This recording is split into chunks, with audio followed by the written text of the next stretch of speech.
All right, guys, well, I'm back today with a very interesting video and hopefully an informative video for newer shooters. I get this question all the time in person and on the channel. What handgun should I get? Or what's the best handgun for personal defense? And that is a loaded question, pun intended, guys. There are so many options on the market for handguns, and if you've ever been in a gun store, it can be overwhelming. So I'm going to break it down, styles of personal defense, whether it be concealed carry, outside the waistband open carry, home defense, or car defense, and then we'll break down in those roles what guns I suggest. We're going to talk about revolvers, semi-automatics, safeties, no safeties, small frame and large frame, and try to break down the details to help you make your selection with not necessarily a particular firearm, but a type of firearm you might want for personal defense. So the very first thing I want to start with is home defense. Home defense is probably one of the most popular types of firearms that people start off buying. A lot of states like my state of North Carolina, to allow you to conceal, you're going to have to get a concealed carry permit, which is a class, and a little bit of paperwork as well as some money. But a lot of people just want to buy a gun first to try out shooting, protect their home, and don't necessarily start right off the bat carrying, really just want to protect their car or home.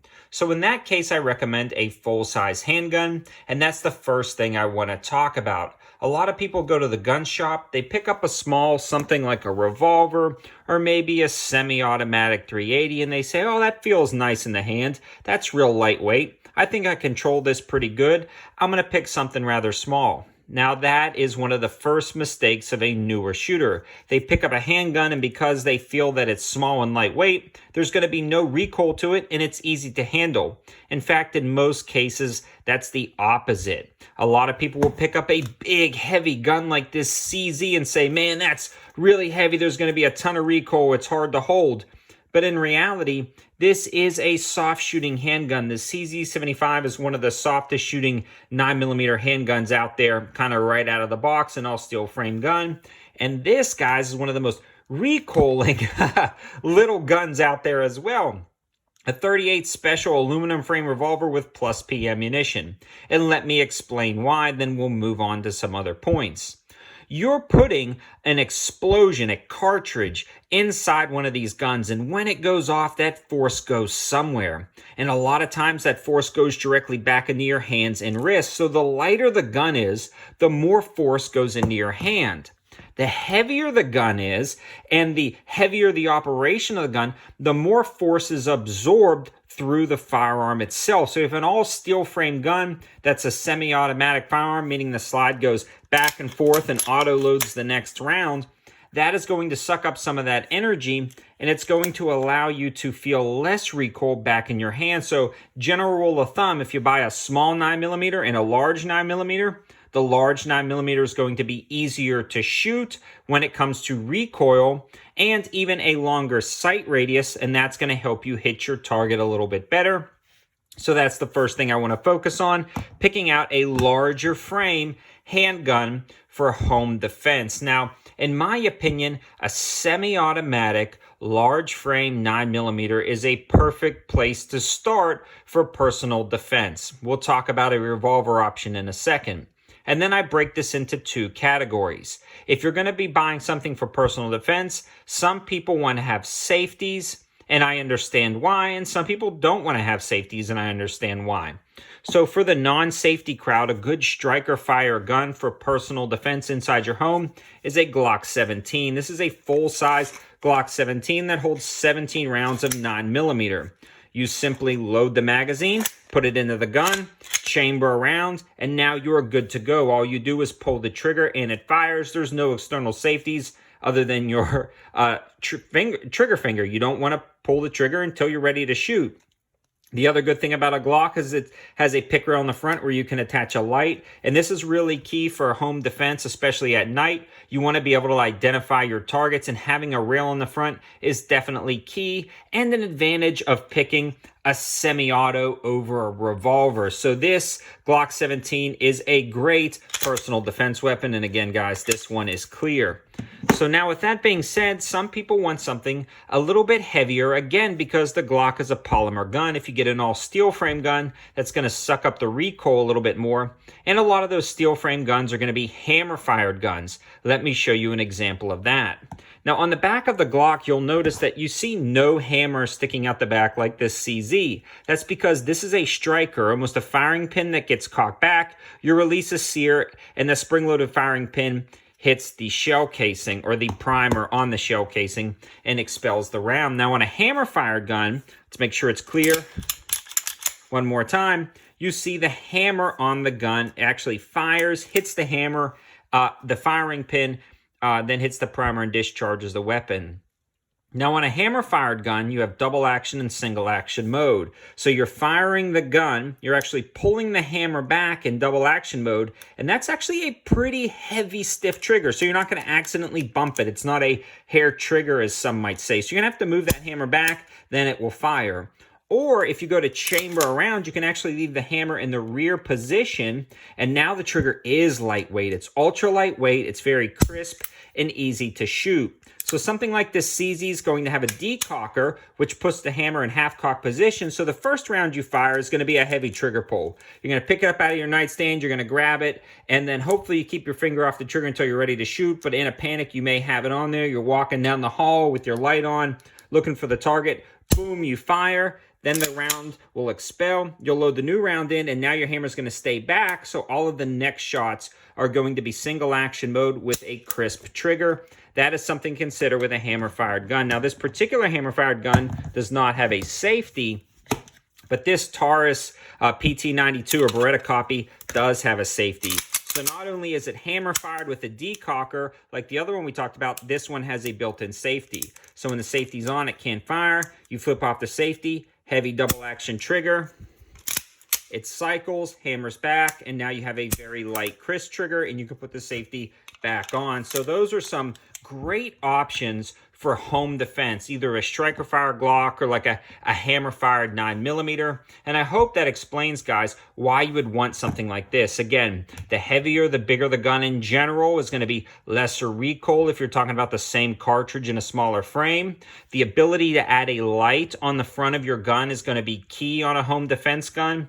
And then it just depends on whether you want a hammer fired gun with a little bit heavier trigger pull at first, or a striker fired gun. Either one of these are going to be great. Moving along to car defense, same theories apply there. If you're really not worried about concealed carrying it, or you have it in plain view in some states, or some states require to keep it hidden in the glove box, you're going to have to do your own research on that. But the concept is if it's an off-body carry in your car, then you don't have to worry about being small. The bigger, the better, in my opinion. I mean, the larger the gun, the larger the capacity, the less chances you'll have to reload, the ability to add lights, things like that. So that's going to be key.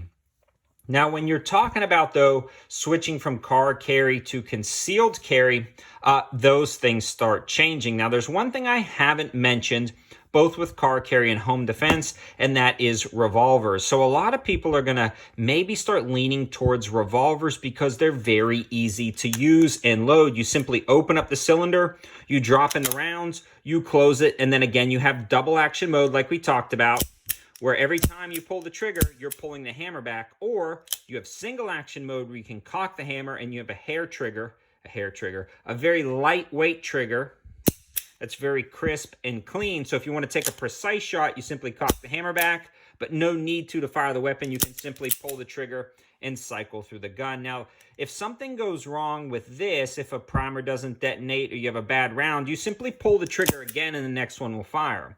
If something happens like that on a semi-auto, which it rarely does, but it can happen, you'll have to, drop the magazine, manipulate the slide, clear the jam, put the mag back in, reload the next round, and now you're good to go. That may be very complicated for newer shooters to manipulate. Now imagine you have a safety to enter. So something happens, it jams, you drop it, you put your safety on, you clear your weapon, wait, the safety's on, now you can clear your weapon, then you can put the safety back on. You see, it gets a little bit confusing if you haven't trained with your handgun. But with a revolver, you can simply point and shoot. But here's some of the downfalls of this. No real ability to add a light on most revolvers. You can hold a light in a second hand, but that means you got a weaker grip on your gun. Capacity only 5 or 6 rounds versus 17 or 18 rounds, so that is something to consider as well. But if you're not going to train a ton, you just want something that's going to go bang pretty much every time you pull the trigger, you're not worried about a light, a revolver may be a good option. But guys, I would really lean towards something like this. Now, transitioning to concealed carry, that is what I want to talk about, because there are even more nuances with concealed carry than there are with home defense or car defense. So right off the bat, I want to bring out a little gun like this. This is a Bond Arms 2-shot Derringer. They also make these volley fire double barrel guns. They make really interesting like card folding guns. All of those are novelties. They are not viable defense options. Let me say that again.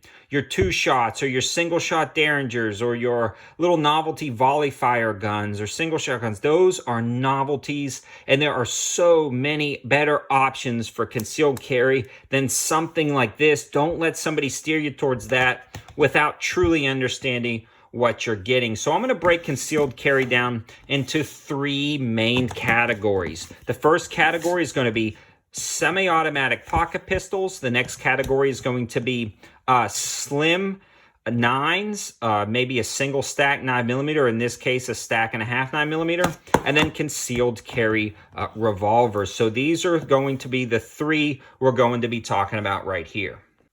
So let's start off by talking with pocket pistols. Again, a lot of people are going to a gun shop, they'll see a very tiny pistol, they'll pick it up and they'll say, this is the one. Then you'll see that same pistol on the gun shelf in about 3 weeks once they've taken it to the range, and their complaint is, it flies out of my hand, it stings my hand, it bites my hand, it hurts, I can't control it, I can't hit anything with it, it jams left and right, and none of that is the gun's fault. That's all your fault. You're just untrained on a gun like that, and somebody steered you in the wrong direction to pick up a micro 380 pocket pistol that you can't control because you're not an experienced shooter. The way to resolve that is keep taking it to the range, keep practicing, get instruction, talk to people about how to hold a handgun, how to control a handgun. And then some people complain and return them because they can't even chamber around because they're so stiff, because the springs are so tight, because they're so small, and they have to overcome the moment of inertia of a large explosion in a small gun. So be aware of those micro little 380 pocket pistols that are all polymer. Get ready to hold on and hold on tight because they are snappy and they've got a ton of recoil. So if somebody steered you in that direction and you've never fired a gun before, get ready to experience that. So a way to overcome that is to get one of these all metal tip-up Berettas. Now these are very interesting because you don't have to ever chamber around. You simply flip up the barrel, you drop a round in, you lock it back down, you can load up your magazine and you put it in, and this one has a safety, which is pretty interesting. Now this one's chambered in .22 long rifle, which is a controversial concealed weapon kind of caliber, or personal defense caliber, because .22 is so small. That is a completely other video. But the other thing is they make tip-up barrels in .32 ACP, which starts getting into more personal defense cartridge. Now, if you know what you're doing and you're a proficient firearm shooter, then a pocket 380 is good to go. I really like the Car CW 380s and a few other ones. I don't want to steer you guys away from that. I just wanted to throw that red flag out there. When you're talking about like micro pocket pistols, there are some options that are less recoiling, like the Beretta 21A and 22, and then the Beretta Tomcat and .32 ACP. Now moving right along, I'm going to show you guys the Sig P365 XL. This is actually my current concealed carry handgun.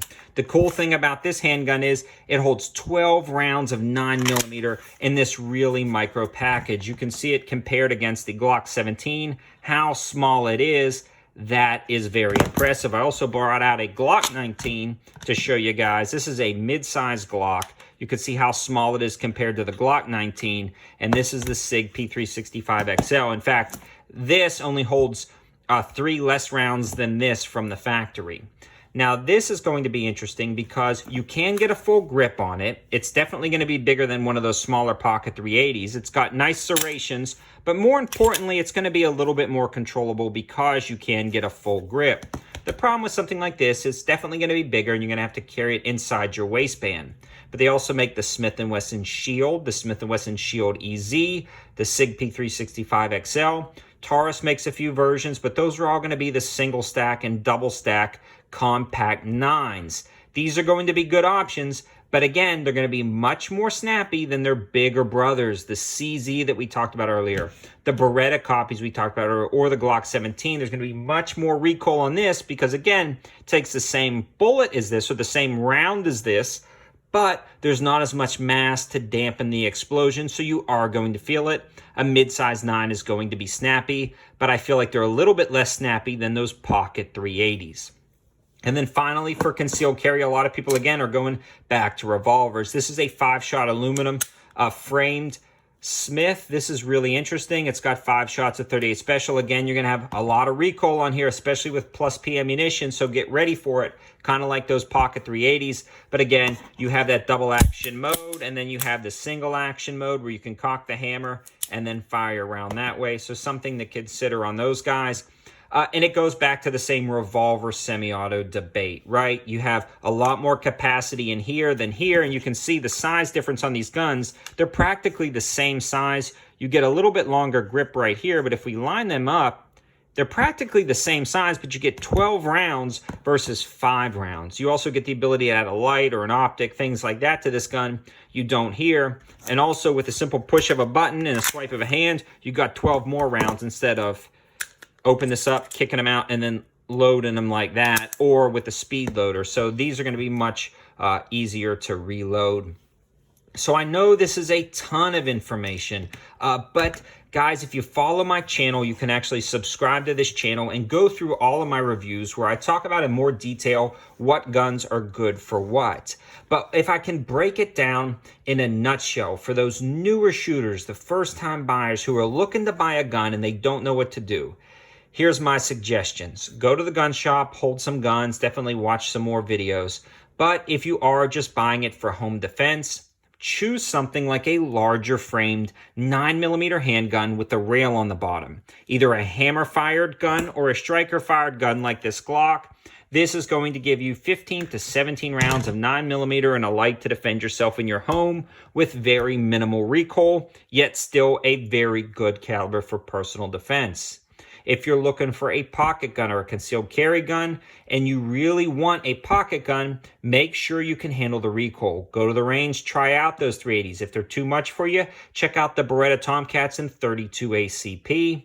And if you must have a revolver, you can always grab an older all steel frame 357 Magnum and still shoot 38 specials out of there to kind of control it for home defense. And then for concealed carry, again, make sure you can handle the 380 out of something like this. But they also make reduced recoil 380 ammunition. Again, not as good to defend yourself with, but easier for recoiling.